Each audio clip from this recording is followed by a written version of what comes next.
Pakatan Harapan leaders plan to meet Prime Minister Datuk Seri Ismail Sabri Yaakob next week to discuss the Memorandum of Understanding it signed with the federal government, according to a report by Bernama. DAP Sec Gen Lim Guan Eng says this follows the issue of the 100 million ringgit gift to ex-PM Datuk Seri Najib Razak, which was raised in the Dewan Rakyat during the winding up session of the Supply Bill 2022.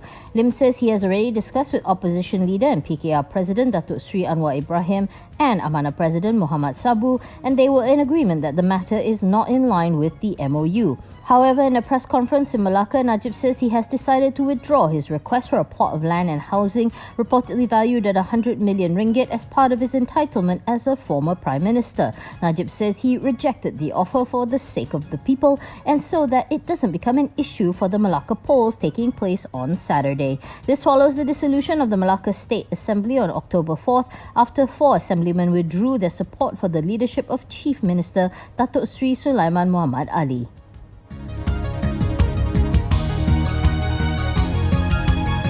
Sunway will form a joint venture company to buy 22 plots of residential freehold land in Singapore for a total consideration of 815 million Sing dollars. The group, via its subsidiary Sunway Developments, together with Singapore-based property developer Hoi Hub Realty, inked a collective sale and purchase agreement with the owners of the land. Sunway did not specify the owners of the land. In a BOS filing today, Sunway said a proposed JV company will be incorporated, in which Hoi Hub will have a 70% equity and Sunway Developments a 30% stake.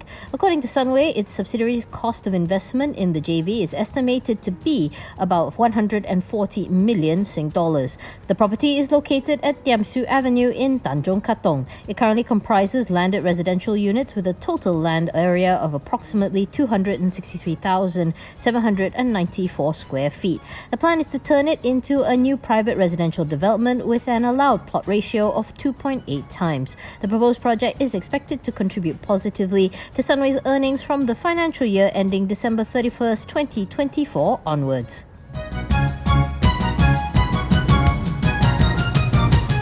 Pharmaniaga's third quarter net profit surged more than 3,300% to 49.84 million from 1.44 million a year earlier. This as revenue for the quarter skyrocketed to 2.12 billion from 624.8 million a year ago, driven by growth across its concession, non-concession and Indonesian businesses. The group declared a third interim dividend of 2 cents per share. Reviewing its performance, Pharmaniaga said the non-concession business was a key driver due to sales of the Sinovac COVID-19 vaccine to the Ministry of Health as well as the private sector. To date, it has delivered a cumulative 22 million doses, covering almost 40% of the Malaysian adult population. On its prospects, Pharmaniaga sees significant opportunities in Indonesia, where it has a presence via Millennium Pharmacon International and Irita Pharma. It plans to remodel its business operations to ensure competitiveness and improve profitability as well as greater market penetration.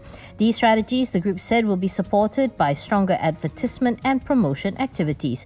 It said the efforts, as well as encouraging signs of economic recovery in Malaysia and globally, places Pharmaniaga on the right footing and direction for better results in the coming quarters.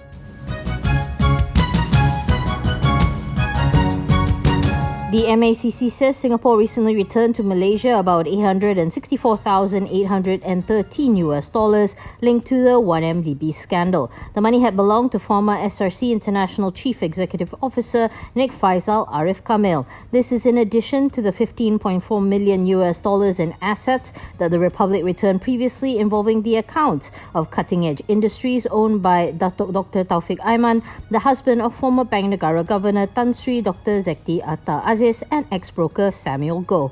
In total, the anti-graft agency said Malaysia has recovered about 20.5 billion in 1MDB assets to date. It said efforts to recover more are ongoing in countries including Switzerland, Kuwait, Mauritius, Cyprus and Hong Kong. US authorities estimate about $4.5 billion was siphoned from 1MDB between 2009 and 2014. The government has said billions more remain unaccounted for.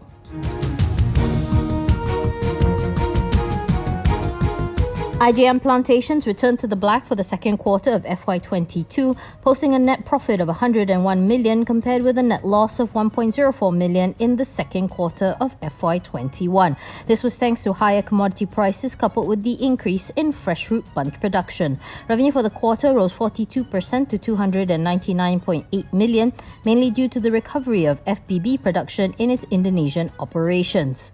For the first half of FY22, the group recorded a 99% jump in net profit to 161.1 million, while revenue grew to 571.5 million from 417.35 million ringgit. Looking ahead, Igm Plantation says it is optimistic of a favourable financial performance for FY22 based on the market expectation that palm product prices would remain elevated. However, the company says this is barring any volatility of the foreign exchange rates, particularly that of the rupiah versus the US dollar and Japanese yen, and any adverse weather impact.